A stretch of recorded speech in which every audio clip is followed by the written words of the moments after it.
Barack and Michelle Obama endorsed Kamala Harris, giving her expected but crucial support.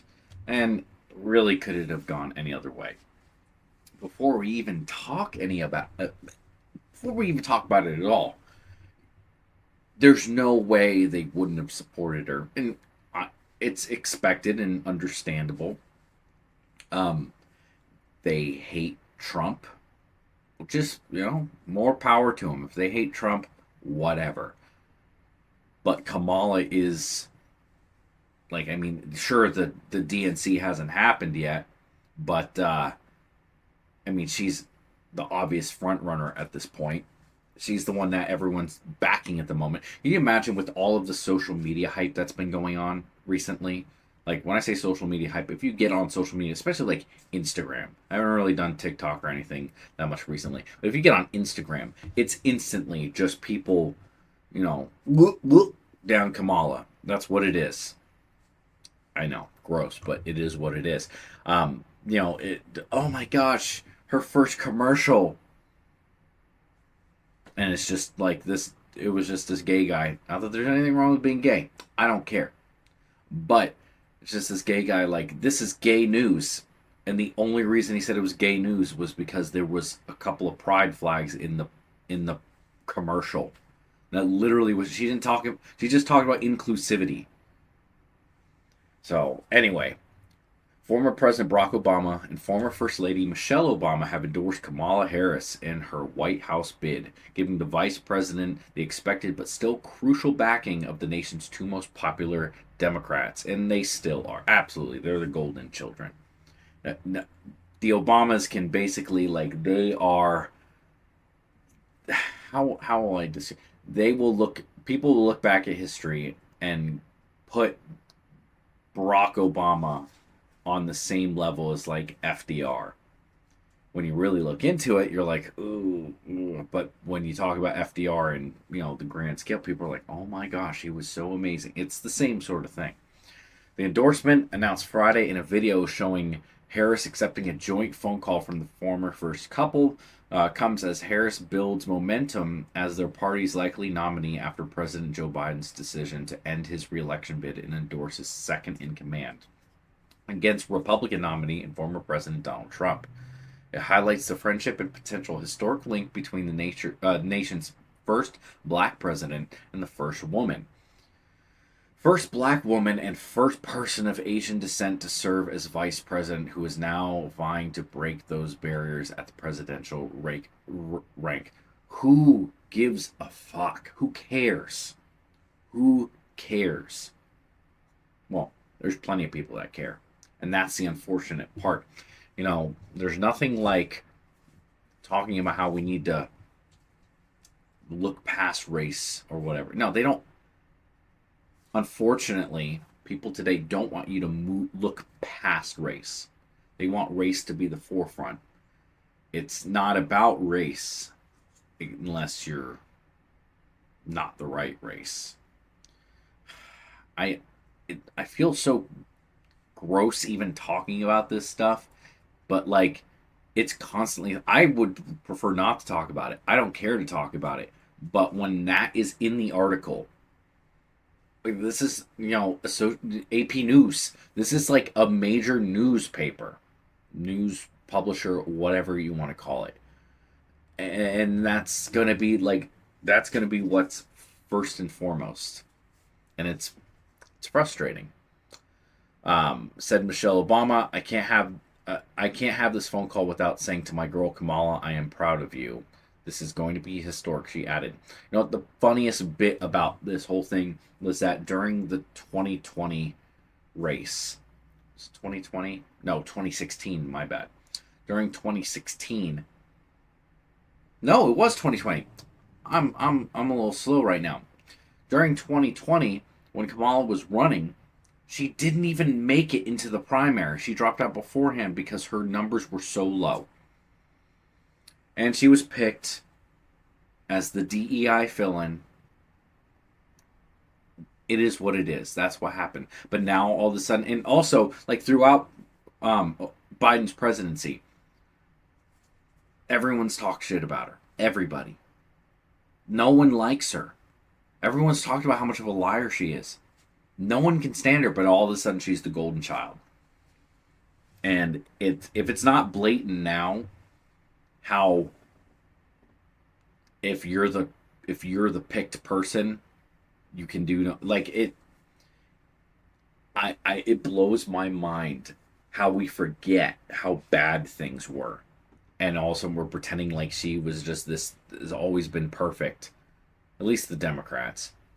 Harris, who has known the Obama since before his election in 2008, thanked them for their friendship and said she looks forward to getting there, being on the road with them in the 3 month blitz before Election Day of November 5th.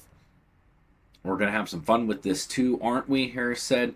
The Obamas are perhaps the last majority party figures to endorse Harris formally, a reflection of the former president's desire to remain, at least publicly, a party elder operating above the fray. The Obamas remain prodigious fundraising. The Obamas remain prodigious fundraising draws and popular surrogates at large campaign events for Democratic candidates. According to the Associated Press survey, Harris already has secured the public support of a majority of the delegates to the Democratic National Convention, which begins August 19th in Chicago. The Democratic National Committee expects to hold a virtual nominating vote that would, by August 7th, make Harris and a yet-to-be-named running mate the official Democratic ticket. Here's the thing, and that's not too long ago, or not too long from now. If they didn't endorse her, or at least make that, like, it's so late in the game that, and she hasn't been, yeah, she's been on the ticket, but it hasn't been her ticket. It's been Biden, and she's just been in the background, and people already don't like her, but like, she's not the main focus. So now that she is going to be the main focus, anyone who's like, they don't have anybody else that they would rather put up. I mean, sure, there are other people who could run, but the easiest and most straightforward way is for them to pick Kamala. And I would prefer that. I mean, I don't like Kamala, but like, at least she was on the ticket that was being voted for in the primaries. So people want to complain about, well, you're actually taking the vote away. I guess in a way you could say that, but it's really not that big of a deal, in my opinion.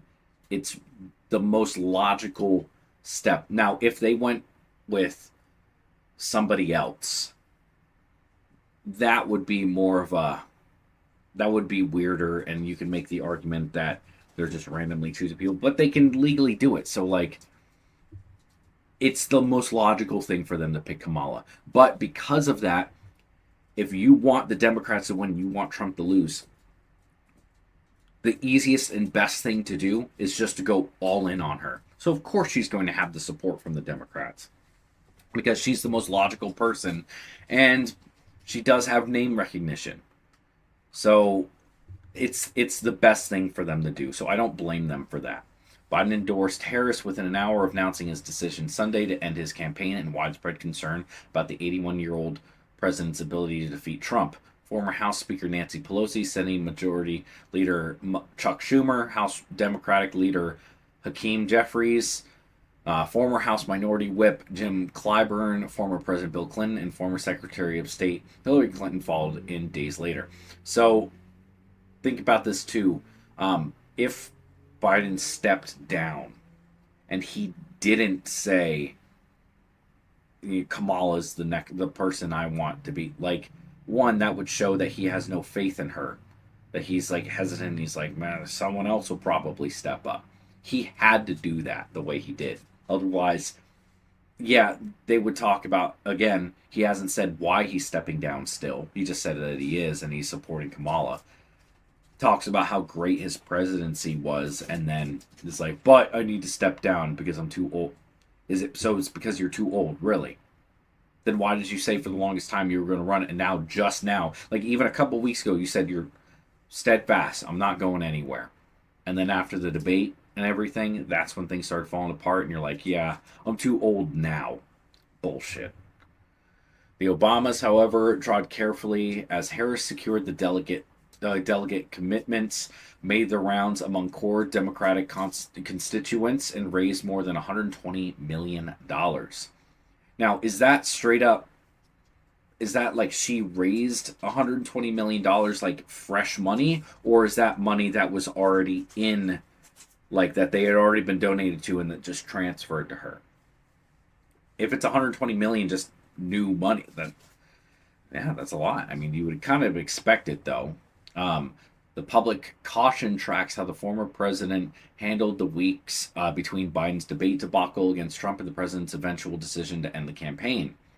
Barack Obama was a certain presence in the party's maneuvers, but he operated quietly. Obama's initial statement after Biden's announcement did not mention Harris. Instead, he spoke generically about coming up with a nominee to succeed Biden.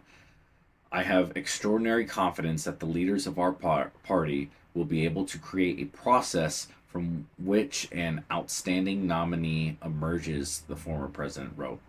Both Obama's campaigns separately campaigns. Oh, both Obama's campaigned separately for Hillary Clinton in 2016 and Biden in 2020, including large rallies in the closing weeks before Election Day. They delivered key speeches at the Democrats' convention in 2020, a virtual event because of the coronavirus pandemic. The former president's speech was especially notable because he unveiled a full throated attack on Trump as a threat to democracy, an argument that endures as part of Harris's campaign. So, yeah, they're going to say that he's a threat to democracy, that he's never going to step down if he gets voted in again, that he's going to kill a bunch of women because, of abortion, blah, blah, blah, blah. Well, it's going to happen. It's going to get crazy. The ads are already starting to come out, and I can't wait to go over some of them. But anyway, let me know what you think down below about all of this.